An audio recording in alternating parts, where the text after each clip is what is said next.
Now, thousands of supporters gathered at the cenotaph in Asaba, Delta State on Monday to witness Governor Sheriff Oborevwori's official defection from the opposition People's Democratic Party, PDP, to the ruling All Progressives Congress, APC. The event, attended by Vice President Kashim Shettima and several top political figures, created an electric atmosphere as loyalists rallied behind the governor with chants and APC-branded merchandise. In his address, President Bola Tinubu, represented by Shettima, hailed the defection as a political tsunami, noting the unprecedented support from Delta's political figures, including Senator Ifeanyi Okowa and Oborevwori. Tinubu praised the unity displayed, claiming the move would strengthen APC's presence in the South-South region and across the nation. Analysts believe that Oborevwori's defection signals a wider trend, with several opposition governors being courted by the APC, particularly those in their first terms who may need the ruling party's backing for re-election in 2027. A former SSA to Delta State Governor and lead activist at the Young Nigerian Rights Organization, Victor Ojie, joins us now to discuss the political shift in the state with the defection of top PDP leaders to APC. He will also assess Governor Oborevwori in the eyes of the people and what lies ahead. Many thanks for joining us on Newsday. Thank you for having me here. It feels good to be here. Okay. So can you tell us the potential failures that might have triggered your resignation from Governor Oborevwori's administration or your movement to the APC? With profound respect, I must give profound respect to His Excellency, the Governor of Delta State, His Excellency, Right Honorable Elder Sheriff Oborevwori, and Senator Ifeanyi Okowa for giving me the capacity to serve under the PDP government, as the lead activist, as the SSA on civil societies and NGOs. But we slept as PDP on this fateful day, and we woke up as APC. And I know one truth, that the capacity that PDP gave to me to serve the people of Delta State was to be loyal to the people of Delta State. I came to serve the people of Delta State, not to engage in political migration for political gains. That is why I have to stop, because we have a lot of crisis going on in the state. We have insecurity. Insecurity was on the increase. Yet, all our efforts to bring the attention of the leadership of PDP, it was met with silence. As I speak to you, 3 days ago at Etiop East, Abraka, 3 young boys were abducted, kidnapped. And as I speak with you, the communication from those who abducted them, alleged Fulani herdsmen, is that they should provide 50 million naira each before they can be released. 4 days ago, a 80-seater bus was kidnapped. A full load of 80-seater bus. Till now, we have not heard from them. The insecurity increased. Now, myself and my colleagues, we were advocating for non-kinetic means to checkmate or tackle insecurity in Delta State by way of to facilitate the installations of CCTV cameras that are AI-powered, the use of drones for aerial surveillance. Every effort we put to the government, to the PDP leadership, to our leaders, was met with silence. So for that fact, not just that, house rent, we have house rent crisis currently in Delta State. A duplex now go for as much as 30 million naira per year. 2-bedroom, 2.5 million, 3.5 million per year. We expected that the government of Delta State should have accepted our memo, because I did a memo under my capacity as the SSA on civil society and NGOs, that the government should give approval for international developmental NGOs to come into Delta State and partner with the government of Delta State. We also saw what El Rufai did with the open government partnership at Kaduna State. And we have presence of open government partnership present in Delta State. Why can't we key into them? El-Rufai benefited the construction of 5,000 blocks of flat, low-cost housing. That should have checkmated the astronomical increase in house rent in Delta State. This memo was met with silent treatment by way of KIV, keep in view, by the current chief of staff to the governor, because the governor milited it to the chief of staff to address it. And he put it, keep in view. There are other engagements that we reached out, myself and my colleagues, to see how to support the government, because we came in to contribute our quota to the government, to our people. But then our effort was met with silence. And now the people of Delta State were not also consulted before this unholy marriage from PDP to APC. As I speak with you, in 2023, during the campaign for the More Agenda, which I was part of, I joined His Excellency, local government to local government, word to word, to campaign for the More Agenda. And the More Agenda is an acronym for meaningful development, opportunity for all, enhanced peace and security, and a realistic reform, which is the letter R. But then, as I speak to you, we have not achieved the social contract that we signed with the people of Delta State, that we used in campaigning to convince them to follow the PDP. And as such, since the government has failed in its primary aim of protecting the people of Delta State and to give welfare to the people, that is why I say I cannot be part of this unholy marriage, this unholy movement, which I know is not going to end well due to conflict of interest.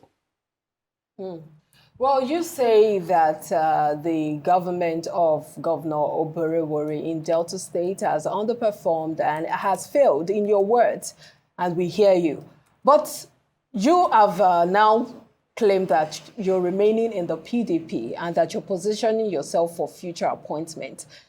Can you tell us what's the next move now? Because in your words, you say you may have resigned the position, but you have not resigned your passion, and you have not resigned from Delta State and from the heart of the people.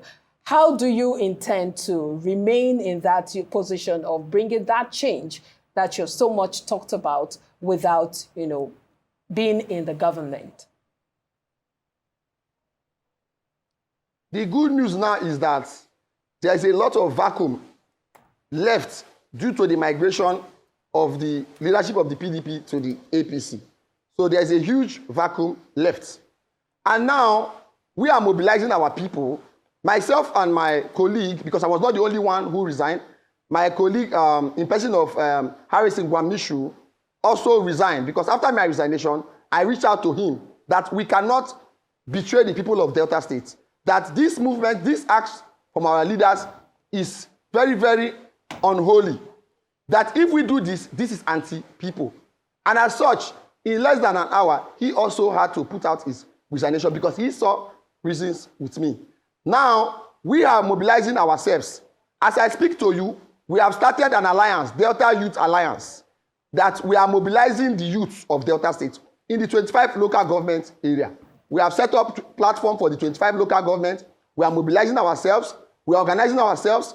We are supervising ourselves, and we are administering ourselves such that we are going to mobilize our people come 2027, because we all know that eventually we are going to collapse from PDP to merge with the coalition that is going to be set up soon, such that we are going to go use the opposition votes to advocate for Deltans, because we need to rescue Delta State from the hands of these PDP, APC unholy marriage.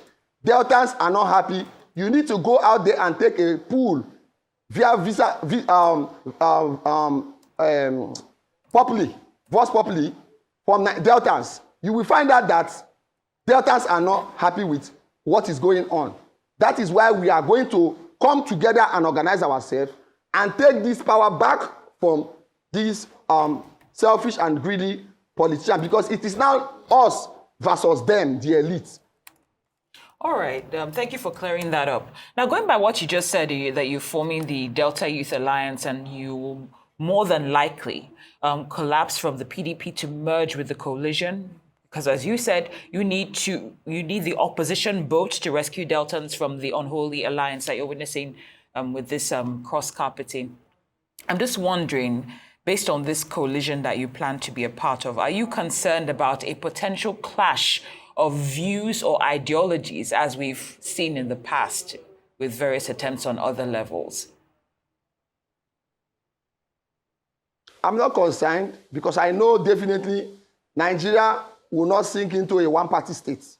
Currently, we already know that the northern Nigerians are rallying around to set up a boat of coalition that will be used to challenge the one-party states that our president is manipulating the PDP states to merge with the APC states in the south of Nigeria. We are going to resist it because the beauty of democracy is when there is opposition. That is the beauty of democracy. In the United States, President Trump is a Republican. Barack Obama is a Democrat. There is never a day that we are going to wake up and we read on the CNN news that Barack Obama has collapsed his structure in Democrat system into the Republican. Politics is all about ideology. Politics is all about the interest of the people. Look, even the PDP has an ideology, but it has been bastardized because it's not being followed. We all know that PDP is on the right wing, while the APC is on the left center by way of ideology. Because if you take note, you will find out that during the era of President Olusegun Obasanjo and Jonathan, whenever there is increment in fuel or prices of goods and Nigerians protest, you find out that the leadership usually adjusts the prices.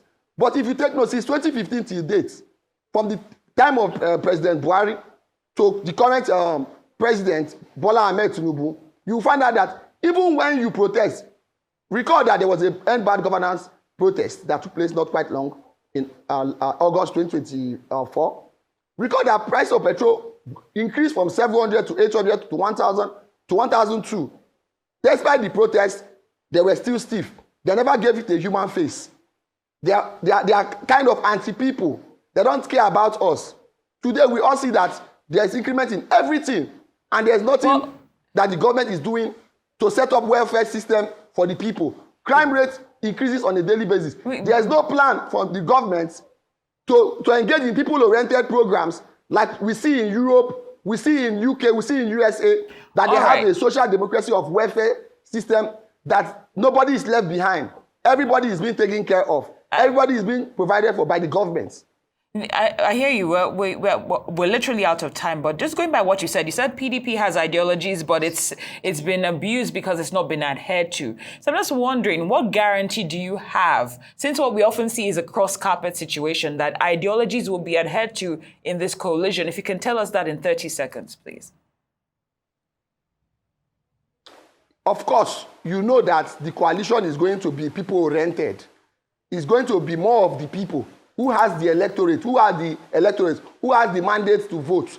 It is not Spirit that is going to vote in 2027. It is us, the people. So we are very, very sure that when we come together, we call also that Lagos State, President Bola Ahmed Tinubu lost. Labour Party won massively. In Abuja, FCT, they won massively. We also saw what happened at Kano State with the NNPP of Kwankwaso. So it means that they were organized. They supervised themselves and they administered and executed their votes and they protected their votes. The reason why they are migrating from PDP to APC Delta State is because they are seeing it that they are going to rig the election come 2027. But we already know what they are doing and we are going to work against that. The people are going to take back what they stole from them come 2027. All right, and on that note, we'll end this conversation. Thank you so much for your time on the show, and we wish you all the best in your future aspirations. Victor Ojie is former SSA to Delta State Governor and lead activist at the Young Nigerian Rights Organization.